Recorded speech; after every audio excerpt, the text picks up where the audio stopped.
Entonces, la parte del ácido clorhídrico en relación con el estómago, vamos a tener que dividirlo en tres partes como tal: la zona fúngica, la zona intermedia y la zona pilórica. Sobre todo la zona intermedia y la zona pilórica va a estar relacionado principalmente con las características de los movimientos del peristaltismo para la apertura del píloro, mientras que la zona fúngica va a estar relacionado para la capacidad de procesar los distintos alimentos que podamos consumir, en la cual vamos a tener la la degradación del almidón para formación en dextrina y en maltosa, la degradación de la leche, la degradación de las proteínas en relación con el factor intrínseco más. Pero la característica es que el almidón vamos a tener la capacidad de procesarlo y el estímulo para la secreción de ácido clorhídrico principalmente en su relación con la amilasa salivar o la alfa-amilasa. Por eso la parte de la zona o de la fase cefálica es tan importante relacionada con el almidón. ¿Qué alimentos tienen almidón? Ya. La mayoría de carbohidratos, no todos, van a tener características de almidón, y en zonas, sobre todo zonas andinas, tanto en Perú, Bolivia y demás, tienen mucha característica de consumo de almidón, ¿ya? Por eso la correcta mezcla con la saliva es uno de los factores relacionados para una buena actividad fisiológica gastrointestinal, mientras que para la degradación de la leche y las proteínas sí o sí vamos a necesitar el ácido clorhídrico. Pero en el caso de las proteínas, que sí nos puede bastar solamente con el ácido clorhídrico para la formación de péptidos y que posteriormente estas tengan la capacidad de formación de aminoácidos, también va a estar en su relación con la pepsina para la degradación y formación de vitamina B12, ¿ya? En la cual el factor intrínseco va a estar relacionado para la captación de la vitamina B12 y que posteriormente a nivel intestinal tengamos la absorción, ¿ya? Pero en el caso de la leche es insuficiente el ácido clorhídrico gracias a las células que tenemos en las glándulas fúngicas. Vamos a tener la generación de pepsinógeno, pero gracias al ácido clorhídrico vamos a tener la activación de la pepsina. Ya les había comentado en la anterior clase, el pepsinógeno no va a representar ningún tipo de función como tal. ¿Por qué? Porque no está activado. A través del ácido clorhídrico podemos activarlo para la formación de pepsina, y a través de la pepsina sí va a estar relacionado con la degradación de proteínas y la degradación de la leche para la formación de la leche cuajada, que esta va a estar en su relación con el ácido clorhídrico también, y que tengamos la formación de péptidos, ¿ya? Por el cual es muy importante entender cómo funciona esto. Y vuelvo a aclarar porque cada semestre es lo mismo. Las grasas no se pueden procesar o degradar en la parte del estómago bajo ningún concepto, ¿ya? Ese es el problema. Pero irónicamente las grasas, ¿qué problema causaban que ya hemos llevado? ¿Qué problema causa a nivel del estómago? Reducción del vaciamiento gástrico, ¿ya? Es decir, el movimiento de peristaltismo para la apertura del píloro se retrasa. Entre más generación de grasas tengamos al momento de alimentarnos, entonces esto ya es un gran problema. Dicho esto, por el libro de Netter de Fisiología, es muy importante el consumo de proteína para la generación de vitamina B12. Por ejemplo, dentro de esta característica, el problema de uso crónico de omeprazol está en que se reduce la cantidad de formación de factor intrínseco, por el cual los pacientes que tengan uso crónico de omeprazol sí pueden tener déficit de vitamina B12, y en esos pacientes, ¿qué vamos a hacer? ¿Cuál sería la solución? Administrar complejo B, porque no hay vitamina B12 solo, ¿ya? o sale muy costoso. Para eso solamente complejo B, van a estar todas las vitaminas B.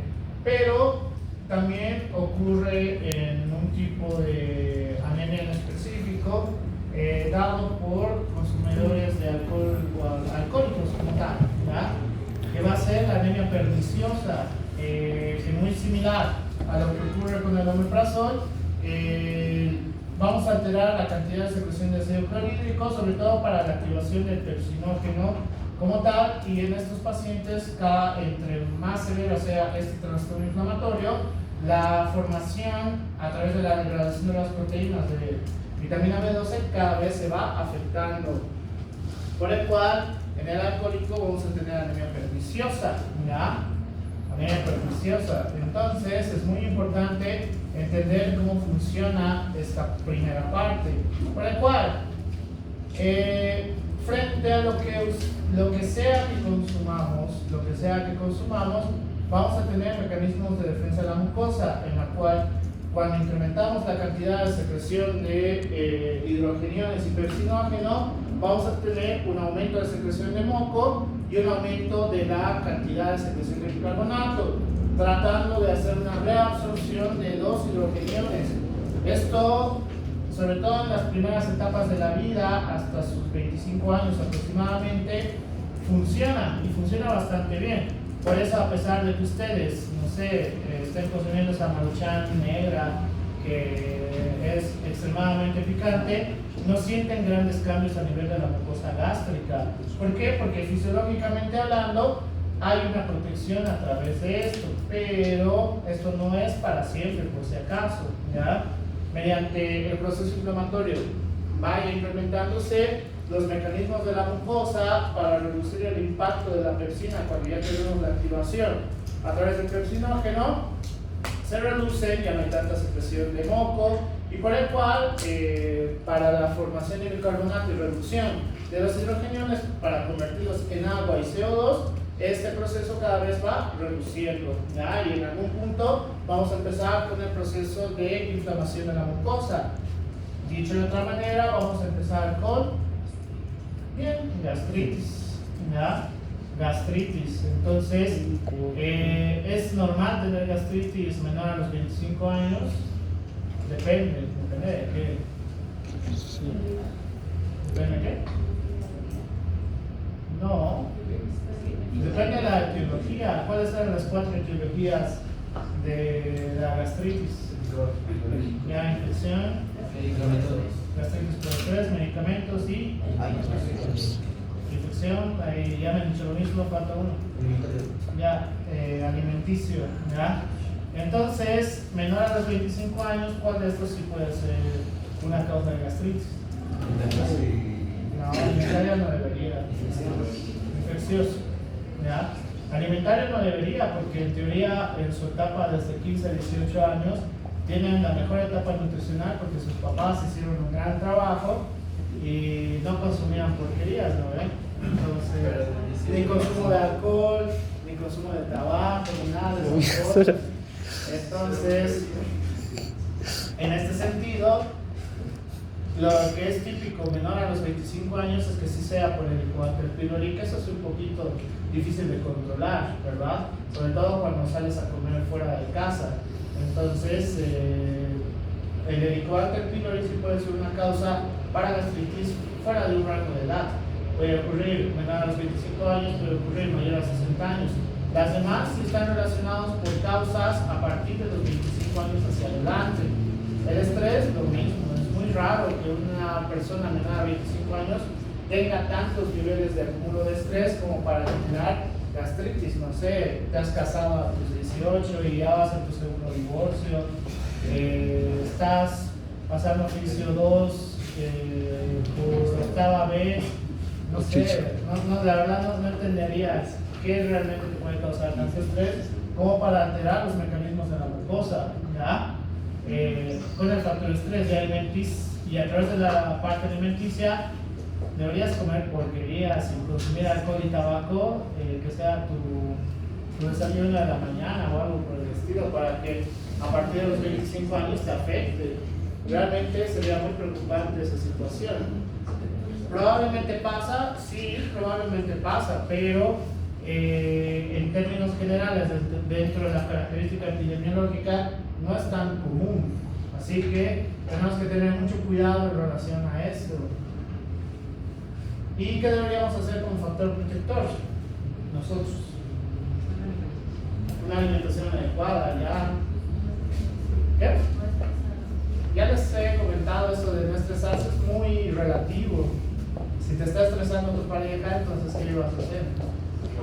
Dormir. O sea, dejarla, depende, o sea, si te estresa porque tú eres una persona que se estresa por todo, técnicamente la pareja no tiene la culpa, ¿no? Entonces, es muy relativo lo de la parte del estrés. Es muy fácil decirlo, dejar de estresarse. Suena muy sencillo, pero ya en la práctica es bastante complicado. ¿Qué más? La relación, una nutrición adecuada, ¿ya? Algo muy importante que se está relacionado con ustedes. Un no uso de drogas, pero algo más importante. Evitar periodos de ayuno. No necesariamente. No. Bien, no automedicarse. ¿Por qué? Porque, o sea, ustedes se sienten mal y ya están con su ibuprofeno, su diclofenaco, paracetamol y demás. Entonces, la automedicación sí es un factor de riesgo para la generación de formación de gastritis, que irónicamente en la Franz Camayo el 74% de la población estudiantil sí lo hace, automedicación. Está relacionado con múltiples causas, pero bueno. ¿Qué más falta? Un factor. Algo que no hace. Ejercicio. Aparte, si bien el ejercicio puede ser un factor protector, no es lo suficiente para regularizar la parte gástrica. Sería muy complicado. Está relacionado con otras funciones a nivel intestinal, no tanto a nivel gástrico. No duermes bien.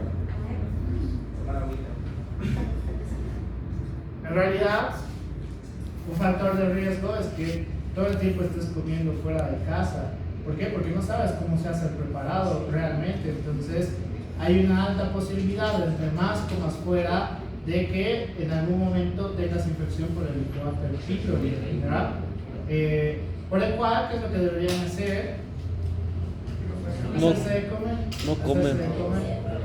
Ay, sí, o sea, tengo 3 trabajos, un perrijo y demás, y me da tiempo a hacer absolutamente todo. No creo que ustedes estén con 3 trabajos, un matrimonio, 4 perritos. un hijo. Entonces, ustedes tienen tiempo, pero ¿cuál es su dificultad? La mala distribución de tiempo. Es que ustedes no tienen una buena distribución de tiempo, entonces, por eso, según ustedes, el tiempo no les alcanza. Lo cual es mentira, en realidad es la mala distribución. Por el cual, la relación que tenemos entre las diferentes fases, la fase cefálica, la fase gástrica y la fase intestinal, vamos a ver que la fase cefálica tiene una directa correlación con las otras 2 fases a través del nervio vago, ¿ya? En la cual el parasimpático estimula la producción de persina y ácido clorhídrico, que esa sería la correlación directa. Pero ¿cómo vamos a poder estimular el centro valgar del bulbo raquídeo? ¿Cómo podríamos estimular? Ya habíamos llegado a esta fase. Viendo comida. Ya. Oliendo. Viendo la comida a través del olfato, y una parte más importante, Pensar en la comida. no solamente pensar.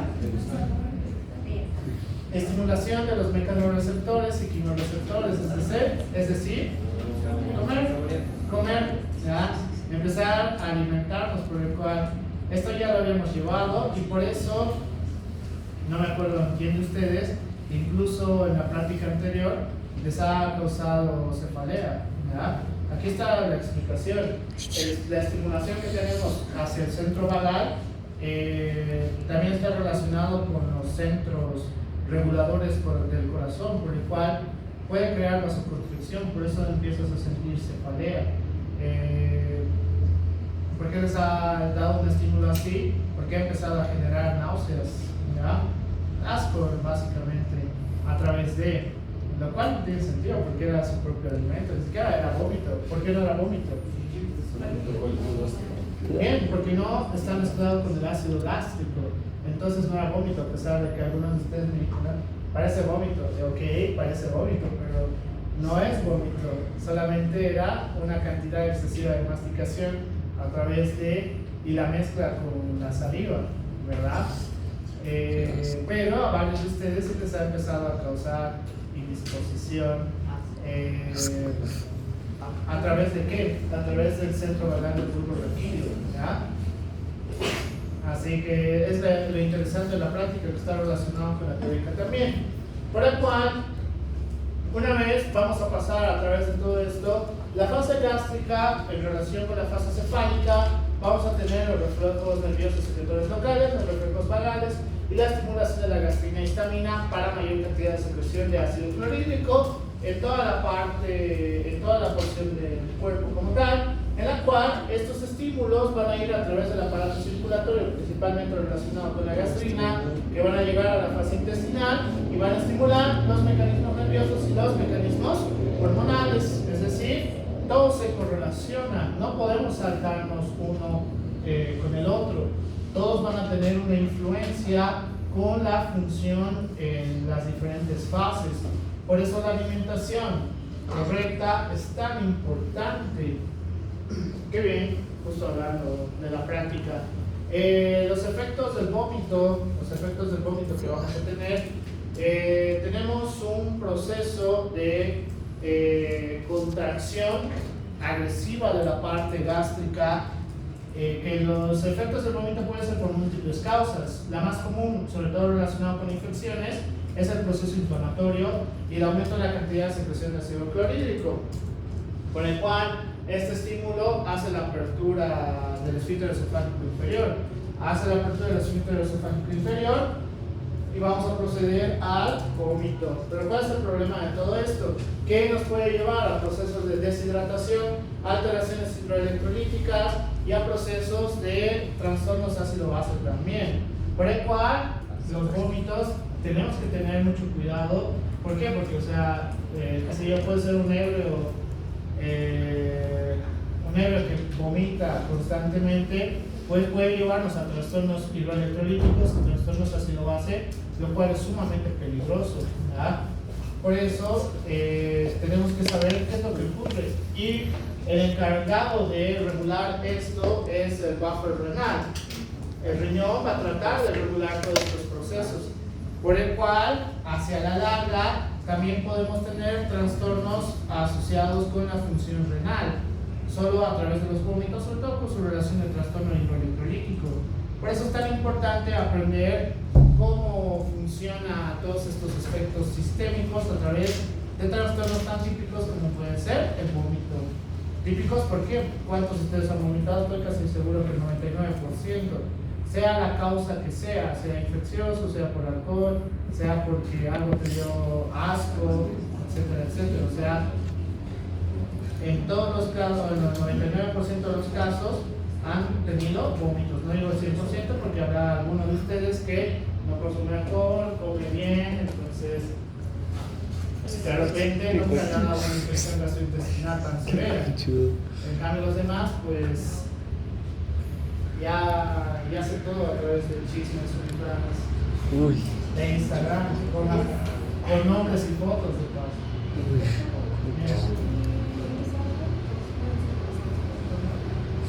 Ya,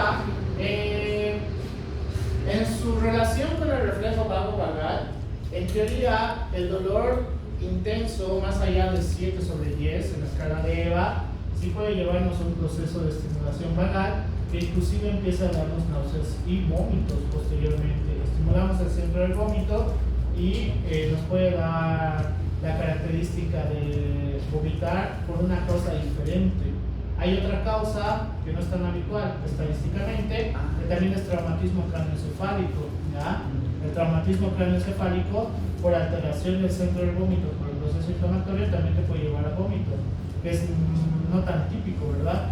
pero también es importante resaltar estas características. El dolor nos puede llevar a esto. La estenosis pilórica igual ¿Qué? puede entrar en esos aspectos. ¿La estenosis? Pilórica.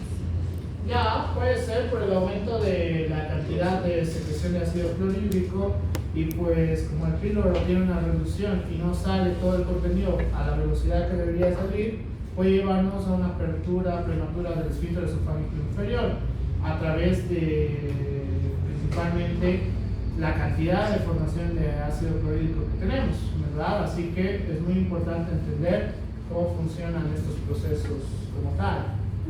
O sea, técnicamente pueden vomitar por todo, ¿verdad? La única situación rara que yo he visto es cuando se declararon a las alumnas de acá, los alumnos supongo, y la chica vomitó en sus flores. Qué divertido. Puta que asco. Fue tan gracioso y tan rara esa situación. No entendía por qué le daban tanta náusea. Al verlo. Simulación del vago. Pero no entiendo por qué le ha dado la lectura sin tanto. Supongo que todos estaban viendo alrededor. Ojalá les pasen los mismos temas. Ya tan divertidos. Sé que al chico igual lo vomitó un poquito. En la boca. O sea, se estaba declarando, no sé si le habrá dicho que sí o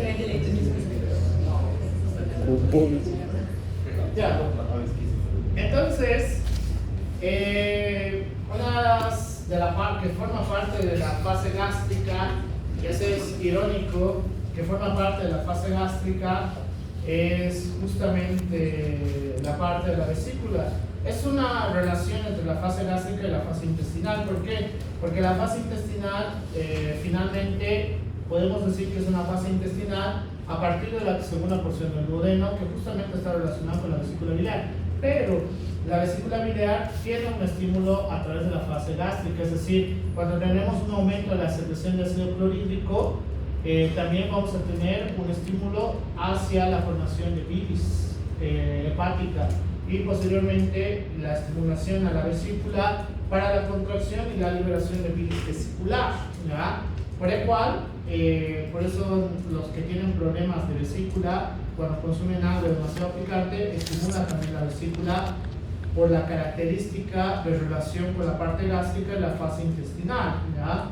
La vesícula es uno de los puntos más importantes que vamos a tener, por el cual recordar su característica anatómica es muy importante. ¿Por qué? Porque la formación de litos vesiculares que normalmente se alojan en el fondo de la vesícula biliar, lo mejor que te puede pasar es que las piedras vesiculares sean de tamaño grande. ¿Por qué? Porque no pueden atravesar el cuello de la vesícula biliar y entonces se mantienen dentro de la vesícula. ¿Cuál es el problema de que las piedras puedan atravesar que puedan ir hacia arriba o hacia abajo?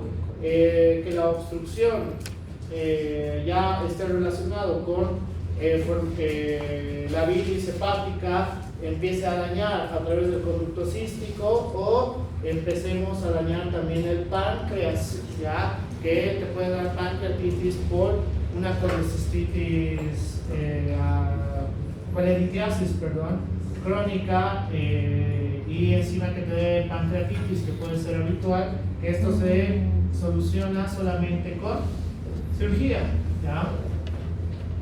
Entonces, ahora voy a hablar de eso. La característica de formación de bilis, como ustedes recordarán, supongo en Fisio 1 o en histología, no estoy seguro, a través del plasma, con los eritrocitos frágiles y el sistema reticular endotelial, vamos a tener la división con el grupo hemo y a través de la hemooxigenasa vamos a tener la formación de biliverdina y la bilirrubina no conjugada, por el cual para que se vuelva bilirrubina conjugada sí o sí tiene que pasar por la parte hepática. Entonces la relación para la eliminación de bilis vamos a tener a través del contenido intestinal o a través de la orina. A través del contenido intestinal, esta bilirrubina conjugada, a través de una acción bacteriana, vamos a tener la formación de urobilinógeno posteriormente en estercobilinógeno y un proceso de oxidación en estercobilina, ¿ya? Y esto es uno de los procesos más habituales que vamos a tener para la eliminación de bilirrubina, por el cual el urobilinógeno, que este sí va a tener la característica de ir hacia la parte renal y que este urobilinógeno a través de la oxidación lo convirtamos en urobilina y podamos hacer el proceso de eliminación, pero la cantidad de urobilinógeno que deberíamos tener debería ser muy alta como para que esté en la parte renal y a través del laboratorio, sobre todo por las tiras reactivas, tengamos una característica de presencia de urobilina, ¿ya? ¿Eso qué significaría para nosotros como médicos? Si vemos urobilina positiva en una prueba, en un examen general de orina. Es lógico. Es eso de... Ya, la cantidad de formación de bilis es excesiva, por el cual su eliminación también está siendo excesiva, tanto que empieza a llegar a la parte renal, por el cual puede ser un método diagnóstico indirecto, no es un método diagnóstico como tal, sino que están descubriendo algo de manera casual, de que hay demasiada formación de bilis como tal, ya sea bilis hepática o la concentración de bilis vesicular. Entonces, dentro de las características de las funciones de la parte hepática, vamos a tener a través de las células epiteliales, las células de Kupffer, las vías biliares y el sistema vascular. A través de las células epiteliales, depósitos metabólicos, almacenamiento, secreción de glucosa, proteínas, factores de coagulación y enzimas. A través de las células de Kupffer, para la fagocitosis y degradación de los pigmentos sanguíneos. La vía biliar, que esta va a estar relacionada con una función gastrointestinal, y el sistema vascular para la regulación esfincteriana del flujo sanguíneo.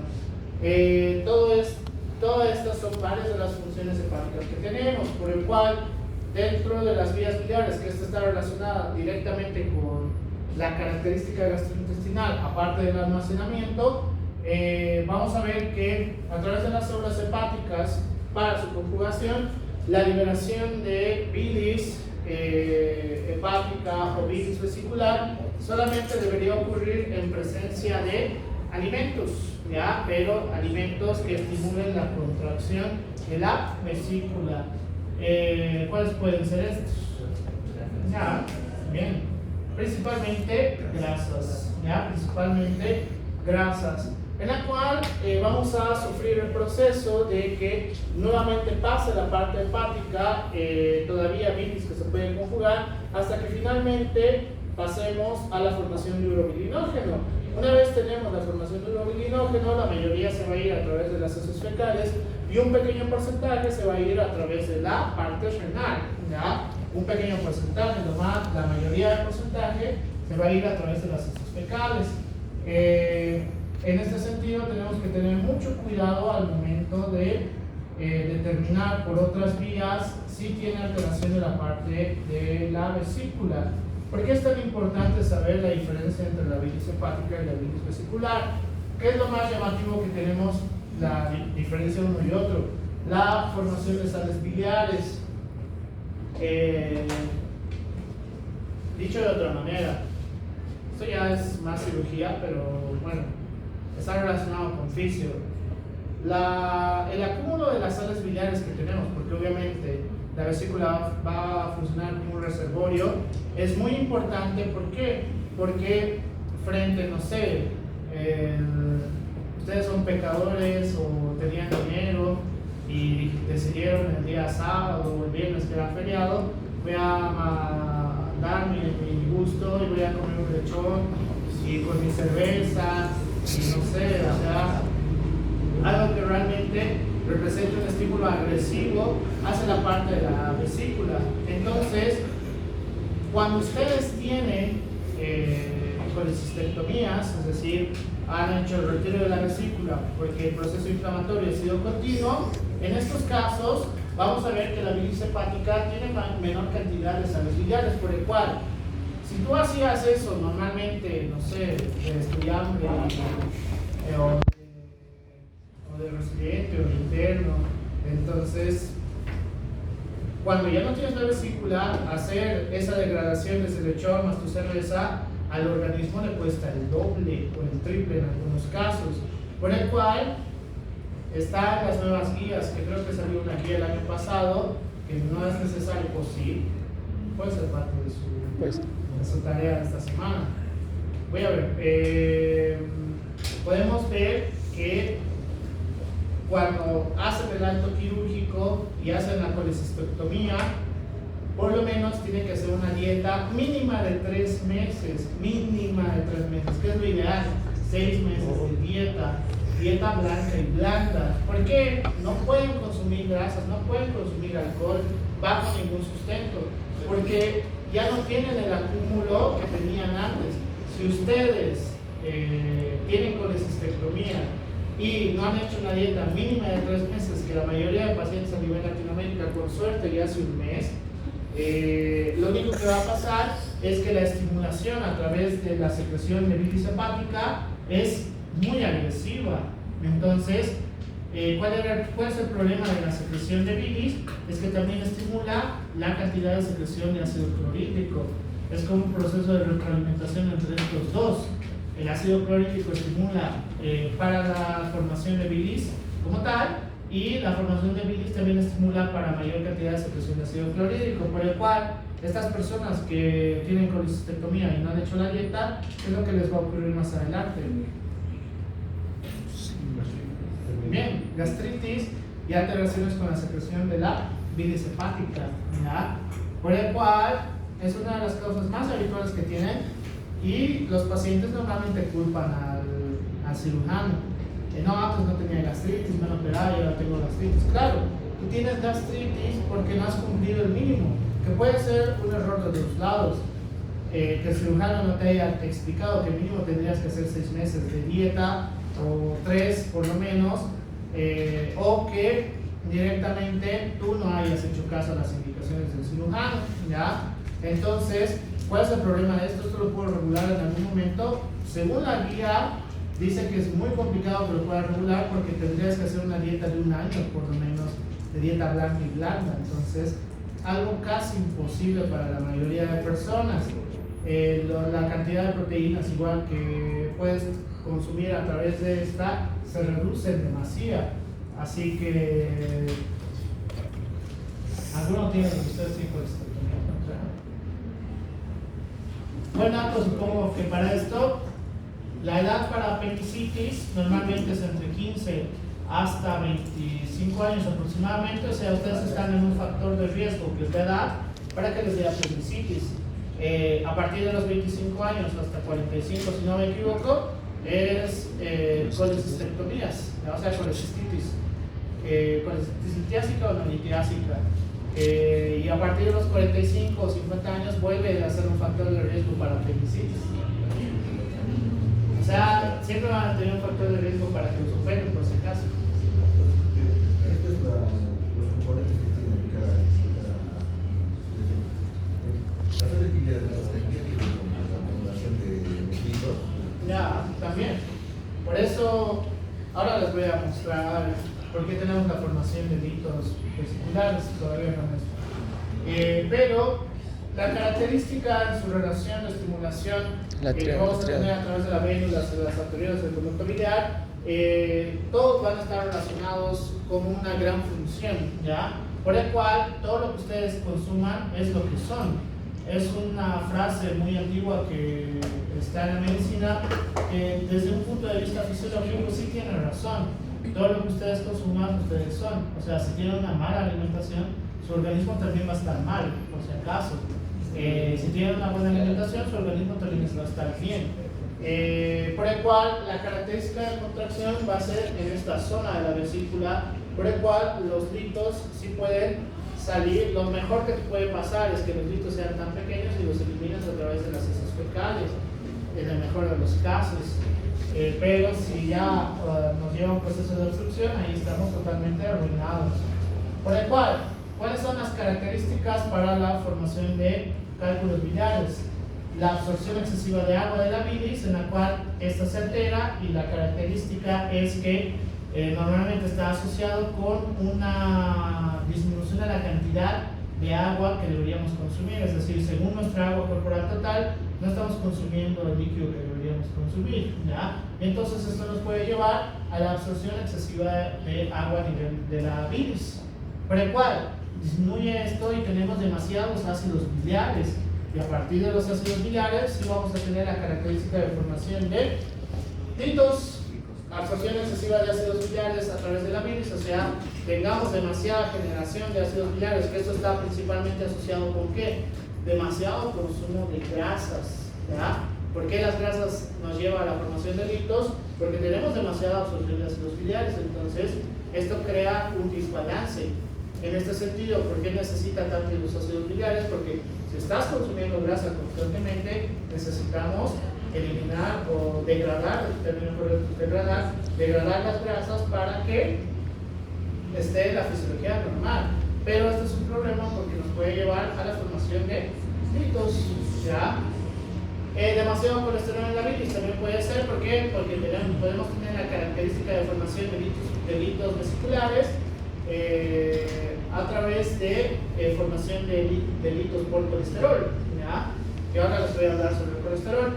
Y una de las principales, y es la justificación a través de los quirúrgicos, es la inflamación del epitelio, con el cual, si tienes colecistitis, ¿ya?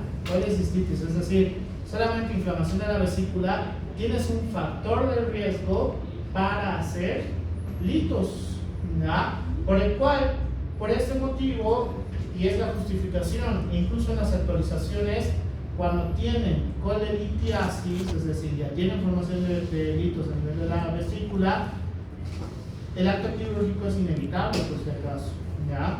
En algún momento tenemos que hacer el acto quirúrgico. ¿Cuál es la parte buena de esta patología quirúrgica? Que no es inmediato el acto quirúrgico, salvo algunos casos como la obstrucción de la zona del colédoco o en la polla de Baker, etcétera, etcétera. En esos casos la cirugía es inmediata, pero si solamente tenemos colelitiasis crónica, podemos esperar 2, 3 años, no hay problema. Pero lo ideal es que en un periodo de 6 meses a un año, sí tengamos el acto quirúrgico. Ahora, hay algunos cirujanos, sobre todo en Estados Unidos y demás, que hacen destrucción de los litos de la vesícula a través de ondas sonoras, ¿ya? Muy similar a lo que pasa en la parte renal. ¿Esto funcionaría para ya no tener litos vesiculares? No, ¿por qué? Porque vas a seguir teniendo factor inflamatorio. Y si ya es inflamación crónica, el problema es que no se va a quitar, ¿ya? Tienes un factor de riesgo para hacer litos. ¿Cómo podrías disminuir ese factor de riesgo? Teniendo una alimentación más adecuada, menor cantidad de otros factores de riesgo como consumo de tabaco, consumo de alcohol, etcétera, etcétera. La cantidad de grasas igual se reduce casi a cero, el colesterol igual, entonces sería en vano, ¿ya? Porque la acción quirúrgica esa de destrucción o sacar los litos es costoso de todas maneras. La solución más rápida es hacer la resección de la vesícula, ¿ya? Estadísticamente, justo el día de ayer veía un podcast de acá de Bolivia en una revisión quirúrgica a nivel nacional. En Bolivia es uno de los sitios a nivel Latinoamérica con más índices de cáncer vesicular en la zona. O sea, a nivel Latinoamérica, en Bolivia tienes alto índice de formación de cáncer vesicular. ¿Cuál es el problema del cáncer vesicular? El cáncer vesicular es súper agresivo, es casi tan agresivo como el cáncer pancreático. El problema de esto es que en su característica de fase, a partir de la fase 2, afecta al hígado también, por el cual, para hacer la resección, cuando ya estamos hablando de cáncer vesicular, también tenemos la necesidad de hacer resección de parte del hígado. Y el problema de esto es que el hígado sangra demasiado, por el cual el acto quirúrgico con una alta probabilidad de supervivencia, en los mejores lugares que puedes hacer es en Argentina, es en Brasil, en México y en Estados Unidos. Fuera de este globo, la probabilidad de supervivencia es menor al 50%. ¿Ya? ¿Te puedes hacer en Bolivia? ¿Te puedes hacer en Perú? Por supuesto, pero tienes una baja probabilidad de supervivencia al acto quirúrgico. menor al 50%, por el cual, ¿cómo podemos evitar de que tengamos cáncer vesicular? Bueno, pregunta más fácil. ¿Por qué llegamos a un proceso de cáncer vesicular tan amplio en Bolivia? En Perú debe ser similar, estoy casi seguro, sobre todo en el lado de la Altiplano. No. No. En todo lado consumir grasa. Pero porque autores que tienen la Colitis. o con colitis, cosas en su cara. O sea, sería una restricción. Para evitar eso, la gente no se la mayoría de personas a nivel Bolivia, entre características socioeconómicas y otros factores culturales más que todo, siempre va a tratar de evitar el acto quirúrgico. ¿Cuál es el problema? Y aquí en el guideline, que este es la versión 14 y revisada, y en la versión 12, que es de hace 18 años o 20, sigue diciendo lo mismo: inflamación del epitelio, es decir, así tú cambies tu dieta y demás, tienes un factor inflamatorio, y en la adaptación celular el factor inflamatorio es muy peligroso porque te va a llevar a un proceso de adaptación celular, por el cual en esta nos puede llevar a procesos de metaplasia o displasia, y finalmente tenemos cáncer vesicular a pesar de que te estés cuidando, por el cual en este podcast el querido colega, que es un docente de paso, refiere: lo mejor es que en un periodo máximo de 2 años, que creo que puedes ahorrar para hoy por hoy, que un acto quirúrgico de vesícula no es tan costoso como hace 20 años, en 2 años tengas la capacidad de ahorrar para hacer el acto quirúrgico. ¿Por qué? Porque vas a tener un factor de riesgo muy severo, que es para cáncer vesicular. ¿Ya? En algún momento vas a tener que hacerte el acto quirúrgico. Bueno, yo pesaba 120 y algo, y bueno, tenía la buena vida y la poca vergüenza. Ya mi vesícula estaba en las últimas, entonces me han hecho la colecistectomía, así que no tengo vesícula. Más bien, ya había estudiado adecuadamente y sí hice la dieta 6 meses, que igual, irónicamente, me ayudó a bajar de peso en ese entonces. Por el cual, hoy por hoy puedo comer lo que me da la gana. Realmente no siento problemas ni a nivel gástrico ni a nivel intestinal. ¿Por qué? Porque he cumplido el protocolo tal cual decía en ese entonces. Me ha costado un huevo, obviamente, pero peor por la buena vida que me daban en ese entonces. Pero se puede, por si acaso. ¿Por qué? Porque sí quería comer lo que yo quisiera más adelante. Lo único que sí me afecta es cuando ya consumo grasas en exceso. Lo de las cosas para prevenir enfermedades sería también lo mismo, porque Ya. El problema del ayuno, en su relación con el ácido clorhídrico, el ayuno está más que todo asociado con secreción de ácido clorhídrico. Pero ¿cuál es el problema? La secreción de ácido clorhídrico está relacionada con secreción de bilis, ¿ya? Entonces ahí está su correlación. No es una correlación directa, por si acaso, es una correlación asociada. El ayuno afecta más que todo al ácido clorhídrico, por el cual el problema de la secreción de ácido clorhídrico es que antes de que te cause problemas a nivel de la vesícula, te va a causar gastritis. ¿Ya? Por eso el ayuno intermitente no pueden hacer personas que tengan gastritis bajo ningún concepto, por si acaso. Solo va a empeorar su gastritis, por si acaso. ¿Ya? ¿Una pregunta más? Doctor, si la inflamación del epitelio es una obstrucción de órgano artístico, Ya. pero no haya salido el hilo, O sea, hay demasiada bilis en esa vesícula que no puede salir por la obstrucción parcial que tiene. esa podría ser fatal.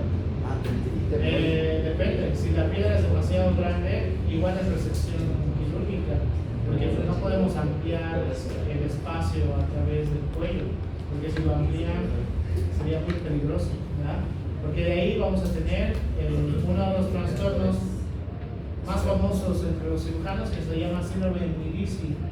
El síndrome de Milici es cuando la parte del conducto cístico se empieza a cortar y se empieza a fusionar con el colédoco y esto se empieza a ampliar. ¿Ya? Esto está relacionado igual con probabilidad de hacer cáncer vesicular. Hasta ahora me acuerdo del síndrome de Milici porque hemos tenido que operar 3 milicis. ¿No? Mi cirujano me odiaba porque nunca había operado milici, entonces yo llegué y bueno, soy distóxico según ellos porque me puedo tomar. Justo hemos operado 3 milicis ese año. Era más que la mayoría de sus colegas en toda su vida. Porque es bien difícil, nos ha costado demasiado, 3 cirugías en cada uno. Porque había que solucionar varias cosas. ¿Por qué? Porque la ampliación viene por grados, por si acaso. La ampliación de esto ya en el último grado también tienes que susurarlo de una manera tan precisa para que no salga nada de virus por fuera. Ese es el problema.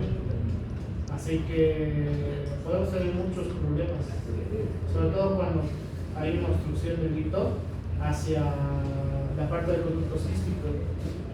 La fisiología de su infinita sabiduría va a ampliar el conducto cístico y de ahí tenemos el proceso de síndrome de Milici.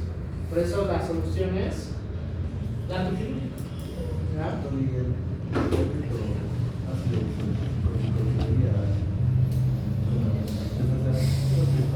Lo único que hace es liberación de los litos, entonces, pero ¿cuál es el problema?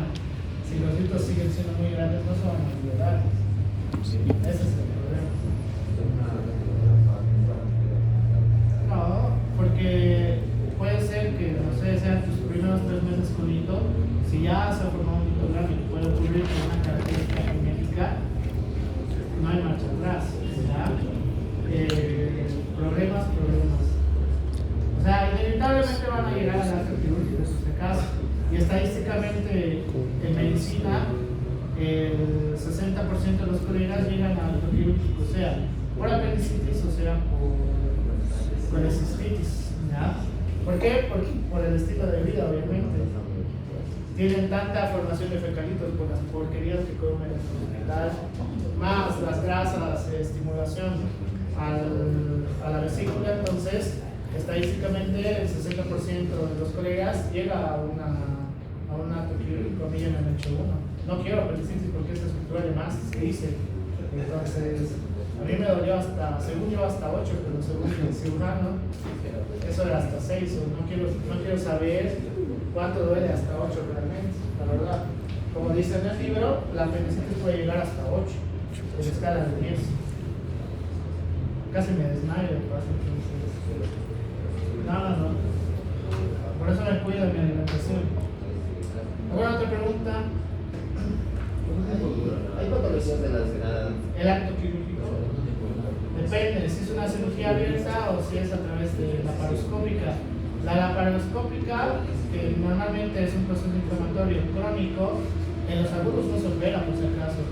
O bueno, se puede operar, pero ¿cuál es el problema? Está tan inflamado que no identificas el conducto cístico, entonces hacerlo por laparoscópica es bien difícil, sí o sí vas a tener que hacerlo abierto.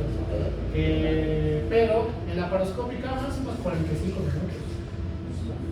Es muy sencillo.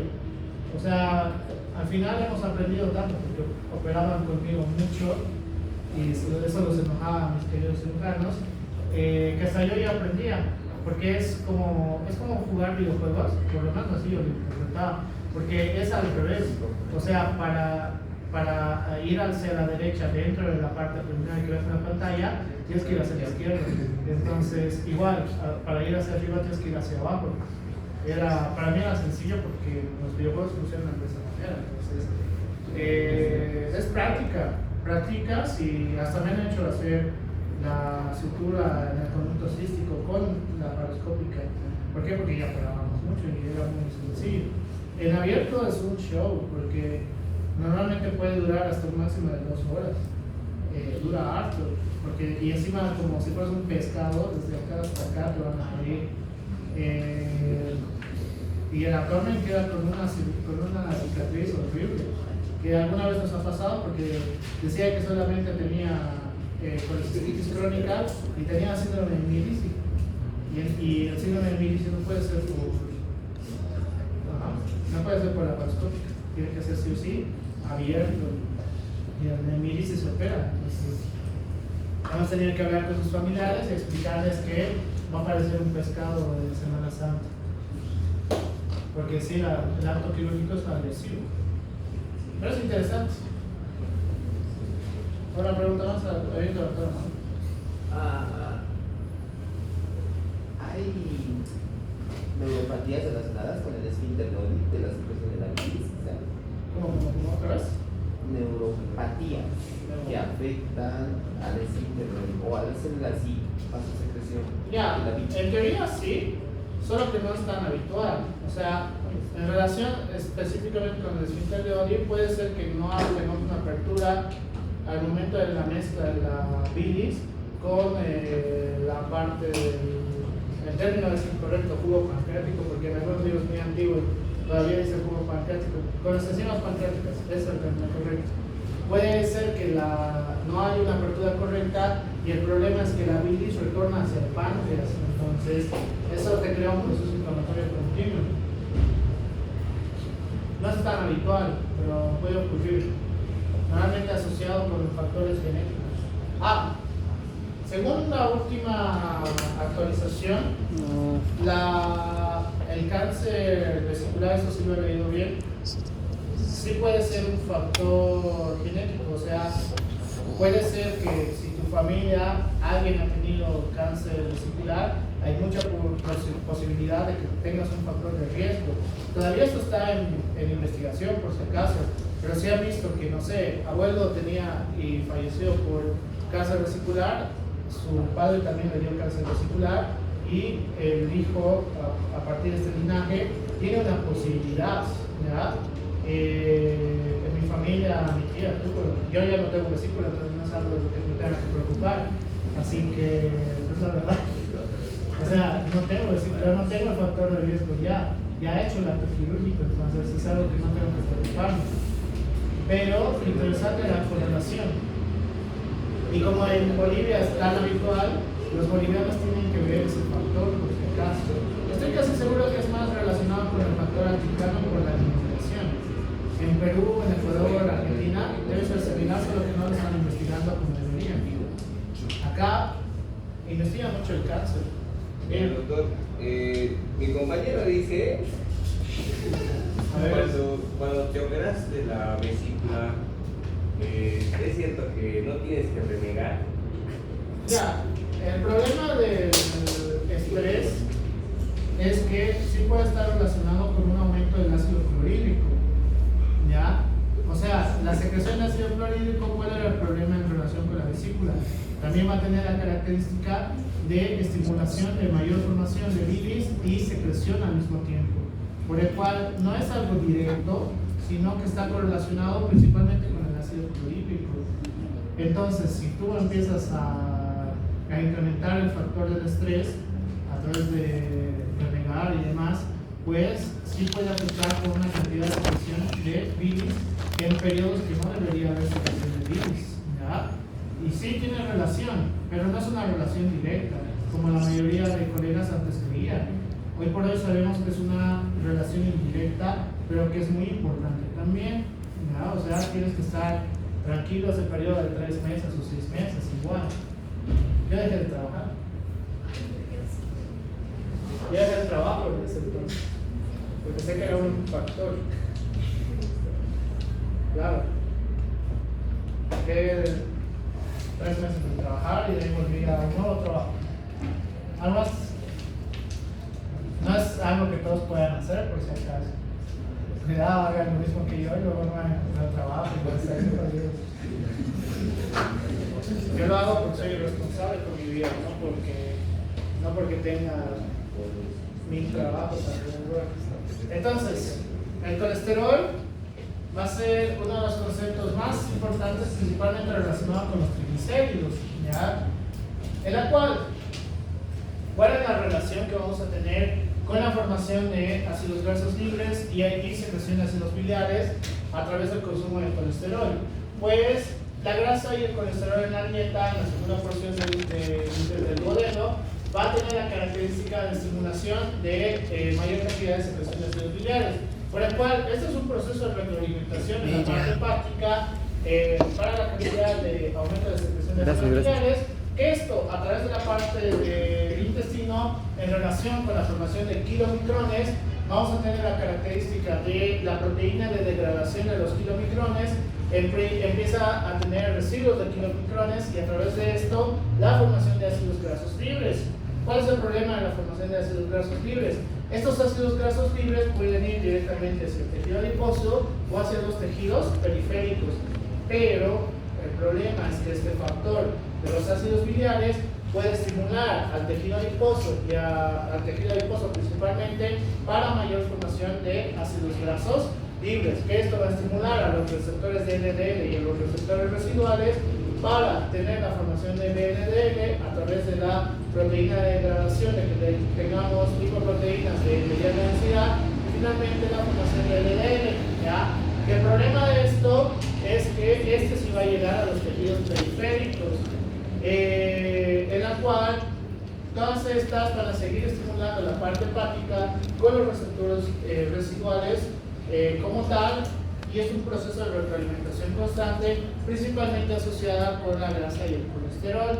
Así afecta a la grasa y el colesterol, no solamente a la vesícula, sino a la generación de ácidos grasos libres y el tejido adiposo. En la parte de resistencia a la insulina, ¿por qué era importante los ácidos grasos libres? Ya hemos llevado a veces. ¿Puedo preguntar si está mi línea? No.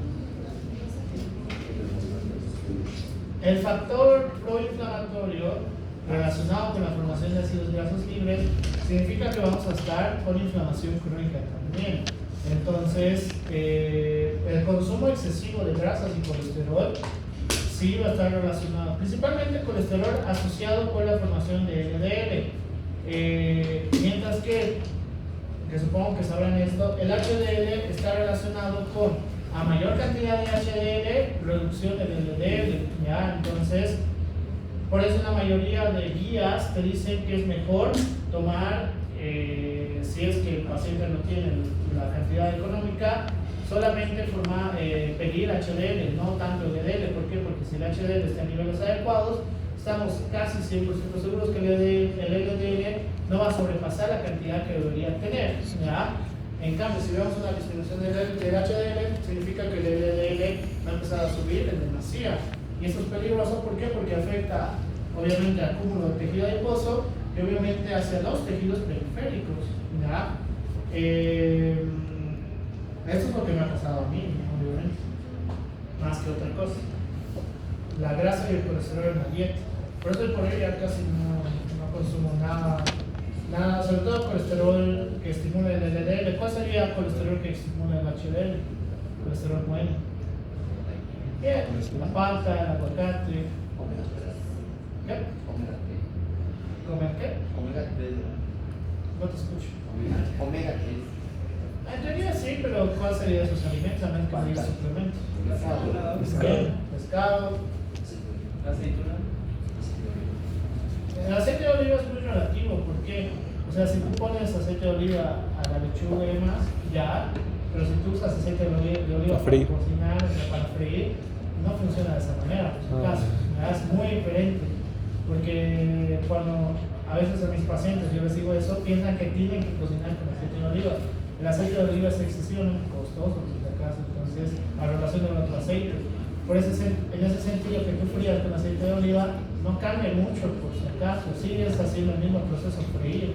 No deberías freír tus alimentos, salvo en algunos casos, como pueden ser proteínas, ¿verdad?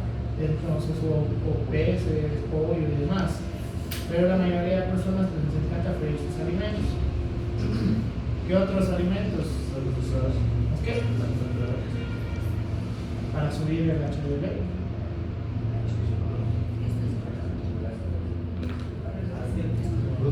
La aceituna sí, qué asco, pero tienes razón. La aceituna sí está relacionada para estimular el HDL. Prefiero morir antes de consumir aceituna. Asqueroso. Ojalá sea atoren como una aceituna en su sartén. ¿Qué pasa? La aceituna. La peor ofensa que me pueden hacer. Hay uno muy importante que no sé por qué no lo he mencionado, frutos secos. Los frutos secos son buenísimos para estimular el HDL, por si acaso. Entonces, en vez de picar con tus papas fritas y demás, puedes empezar a picar con frutos secos. Es una buena transición para que empiece una alimentación un poquito más adecuada, en este caso. ¿Ya? Les enseño varias cosas para que no estén como mis colegas. Paréntesis.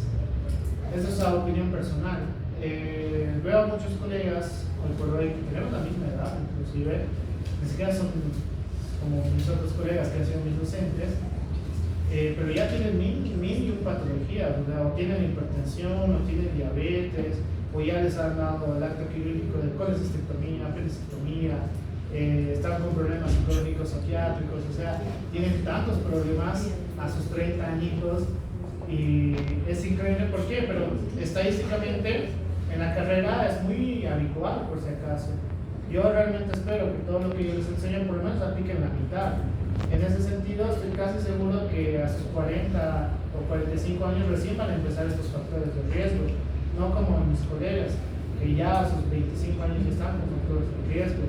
Entonces, por favor, mejoren. Sé que ahorita, por la edad que tienen y que son estudiantes, es bien difícil, o sea, ser estudiante es importante. ¿Por qué? Porque, o sea, qué sé yo, hay un restaurante vegetariano vegano cerca del mercado Rodríguez, pero que no sé, su almuerzo, que es pequeño, por la característica, te cuesta como 25 bolivianos, pero entonces, no sé, una hamburguesa que por acá te cuesta 14 bolivianos, en el lugar, o una, bueno, no sé cuánto está, 8 o 10, 8 en el mejor de los casos, les llena más, ¿no ve?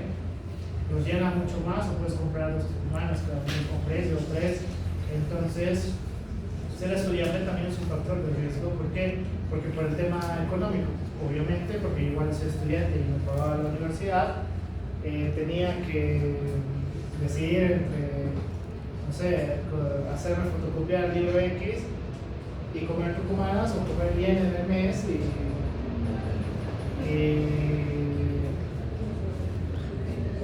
y no depender tanto de las tucumanas, ¿no? Pero bueno,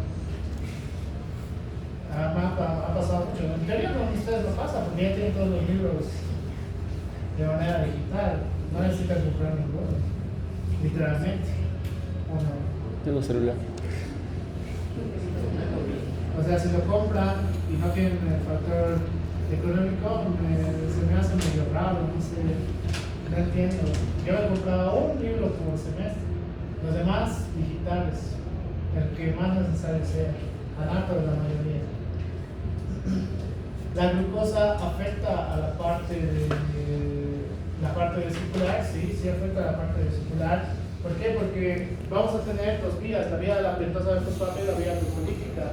A través del aumento del consumo de glucosa y el aumento de la glucemia, vamos a ver como a través de la formación de alfa-glicerofosfato vamos a tener la formación de triglicéridos y a través de la vía glucolítica la formación de ácidos grasos, ¿ya? Por la vía de la glucolítica, por la vía de la pentosa solamente vamos a tener la característica de formación de ácidos grasos. ¿Cuál es el problema de esto? Pues tener periodos de glucemia alta, es decir, que consuman grasas saturadas o porquerías en general, sí vamos a tener la relación de formación de triglicéridos y ácidos grasos. El problema de esto es que indirectamente vamos a estimular este proceso, ¿ya? Porque si bien dice ahí grasas y colesterol, a través de la glucosa, principalmente con la Coca-Cola y gaseosas, pues incluso el Powerade, esto sí es un trabajo de investigación que estoy haciendo con mi colega de México, que es el que me ha enseñado casi todo, el doctor Ochoa. El Powerade, cuando lo tomas fuera de periodos que no sean con ejercicio, puedes estar estimulando esto, por el cual en realidad te puede llevar a un proceso de ganancia de peso, ¿ya? ¿Por qué? Porque en México y al parecer en Bolivia también, sí veo a varios que consumen estas hidratantes con azúcar, ¿ya? Por el cual, que supone que es mucho más sano, pues depende. Si haces actividad física frecuentemente, evidentemente sí estás cumpliendo lo que debería pasar. Cuando solamente lo consumes porque te has dado tu sabadazo, entonces estás deshidratado, lo único que vas a hacer es estimular para la formación de ácidos grasos y triglicéridos, ¿ya?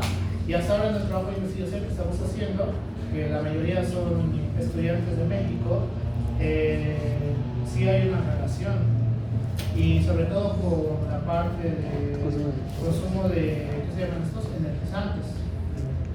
Entonces, en realidad, están teniendo un factor de riesgo extra para ganancia de peso, ¿verdad? Que antes no lo teníamos, era un debate, pero según nuestro trabajo de investigación vamos por buena vía. Entonces, ¿qué deberían hacer? Pues hay algunos hidratantes que no tienen azúcar. Si no me equivoco, es Sante el único en ciertas presentaciones, por eso es más caro, que no tiene azúcar, por si acaso, ¿ya?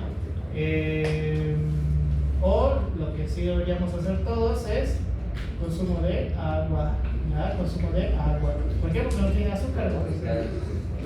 Cuidado, lo lleve a subir de peso también, por si acaso, porque tiene azúcar, entonces tengan mucho cuidado en ese sentido.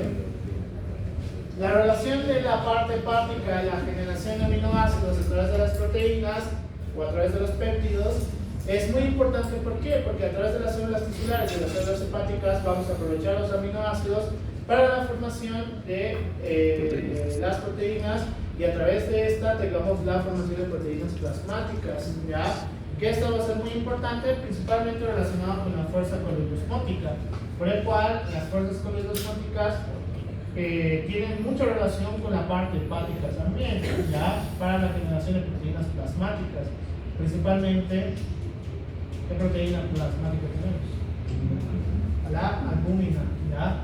Entonces, una disminución en la generación de consumo de proteínas puede llevarnos a alteraciones de la generación de proteínas plasmáticas. Las dietas extremas, tipo vegetarianas y veganas, sobre todo las veganas, sí son muy peligrosas, ¿ya? ¿Por qué? Porque nuestro organismo no está acostumbrado a ningún concepto, por si acaso. ¿Y cómo sabemos eso? Porque por la característica de nuestra dentadura, tenemos una dentadura omnívora, es decir, que consumimos todo, bien, consumimos todo. O sea, la evolución nuestra en la característica se ve en la dentadura. Mientras que a los caninos, por ejemplo, no son omnívoros por si acaso. Ellos son carnívoros únicamente, entonces por eso sus caninos son tan largos a diferencia. Ninguno de ustedes tiene su dentadura de perro, ¿no ven? Por ejemplo, ellos no mueren la carne. Por eso desgarran y tragan. O sea, ves a tu perro que desgarra un poco la carne y lo están tragando, porque no tiene la característica de mover las cosas, sino destruirlas en realidad, con lo poco que pueden. Así que, evolución. Ahora con el Cristian. No levanta tu mano. Estás estirando. Entonces, pregunta de mí para vos. Por 100 puntos. ¿Cuál es el problema? No es pregunta. ¿Cuál es el problema de estimulación de la generación de ácidos grasos y triglicéridos? Es que nos puede llevar a la generación de aterosclerosis, ¿ya? Que es uno de los grandes problemas que vamos a tener. Más bien, en esa época me he hecho revisar y no tenía aterosclerosis, y hoy por hoy mucho menos. Entonces, la aterosclerosis va a estar relacionada con el monocito de la sangre, empieza a generar receptores para partículas lipoproteicas. Estos monocitos van a empezar a alojarse hacia la parte del endotelio, por el cual la arteria normal, en su característica con el lumen, pues tiene la formación, o bueno, la función de crear flujo laminar, pero en un proceso de aterosclerosis vamos a empezar a tener la formación de placas pequeñas, placas de gran tamaño, y finalmente empezar un factor de riesgo que es la tromboembolia, ¿ya? ¿Esto a través de qué? A través de todos estos procesos fisiológicos que tenemos. Por el cual la alimentación es sumamente importante, más de lo que la mayoría cree, porque a través de esto vas a tener otros factores de riesgo más aparte de la diabetes. La diabetes solo es una de estas. Esto ya está relacionado con lo que siempre me olvido poner un video. Esto suena muy cruel de mi parte, pero es la verdad. Uno de los videos más cómicos que se me da, porque entiendo el trastorno fisiológico a través de esto, es cuando, sobre todo son videos gringos, porque ya tienen este problema.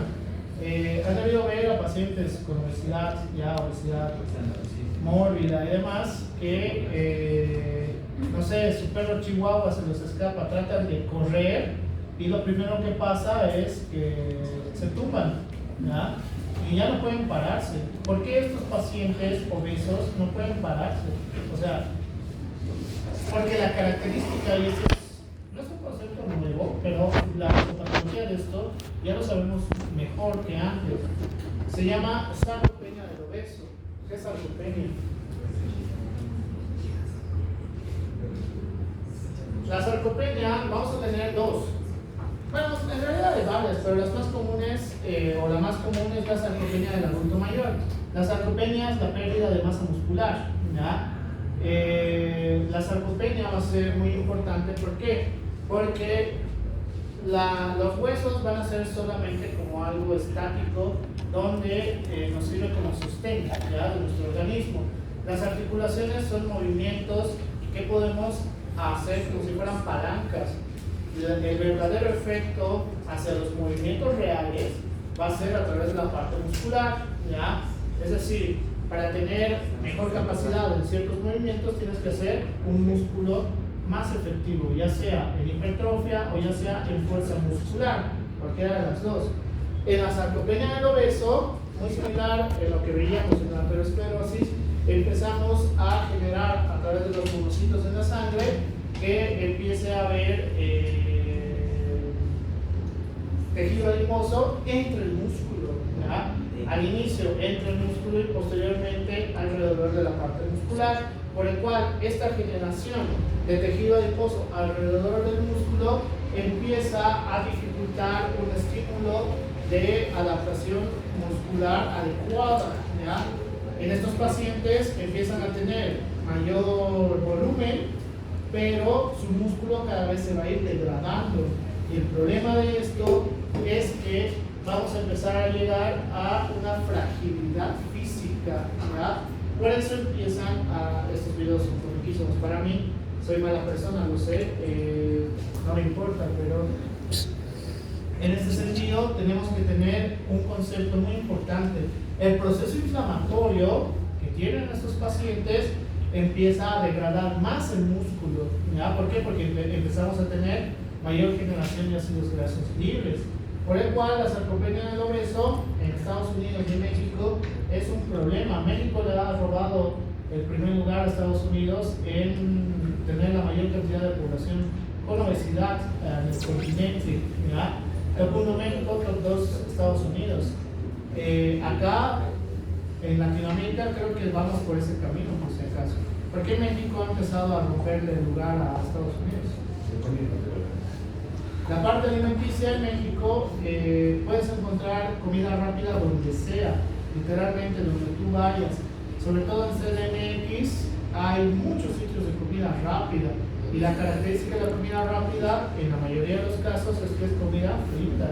Incluso los tacos las han adaptado, o sea, se ha degradado tanto el consumo de su comida tradicional que ahora le ponen un montón de cosas innecesarias, pero que a la mayoría de personas les encanta. Entonces, esto ha ayudado a que empecemos a tener mayor cantidad de obesos, y ahora empezamos a tener una nueva patología epidemiológicamente hablando, que es la sarcopenia del obeso, ¿ya? En Bolivia tenemos sarcopenia del obeso, sí, por supuesto. La anterior, en el colegio de acá al frente, el papá, la mamá o el docente de alguien trató de cruzar la landeta, solamente bajó, no sé, ¿cuánto será? 30 centímetros de la acera hacia la calzada, y no podía pararse. Es como que pisó mal y no podía pararse. Me han intentado levantar, obviamente era obeso, y podrida. ¿Por qué? Porque el músculo cada vez está degradándose más y más. Te empieza a crear fragilidad, síndrome de fragilidad se llama. Que esto no es muy habitual menor a los 60 años. El síndrome de fragilidad es mucho más común a partir de los 60 años hacia adelante, en la tercera edad, pero en estos pacientes empiezan a tener síndrome de fragilidad, entonces sumamente peligroso. Y enfermedades o factores de riesgo cardiovasculares, ¿verdad? Por el cual sé que hay varios TikTokers, sobre todo son TikTokers o influencers que dicen hay obesos que pueden estar sanos. Eso es falso, por si acaso. Desde un punto de vista fisiopatológico, cuando ya tienes obesidad, como puede ser este TikToker que siempre habla de estupideces, se llama la faccionista, si me equivoco eso. Esta querida influencer, pues, según ella, no hay obesos que pueden estar sanos, lo cual es erróneo, por si acaso. Puede ser que en tu laboratorio esté todo normal, pero en una característica inflamatoria hay inflamación persistente, y esta inflamación persistente bajo ningún concepto es normal, por si acaso. Entonces esto te puede llevar a múltiples alteraciones hacia el futuro. Por ejemplo, resistencia a la insulina. Entonces, si vas a empezar a generar resistencia a la insulina, a la larga vas a tener diabetes mellitus. Entonces, por eso tenemos que entender cómo funciona. ¿Preguntas? Espera, estoy un poquito. Me falta una hora. No. Mucho.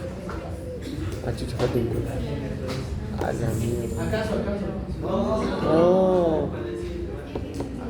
¿Cómo que sí? El miércoles. De la otra semana.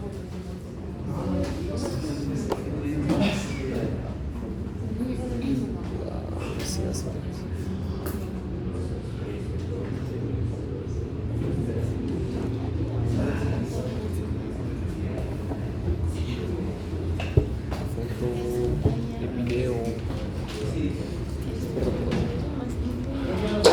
Ya nos estamos. Sí, vayan. Dudas.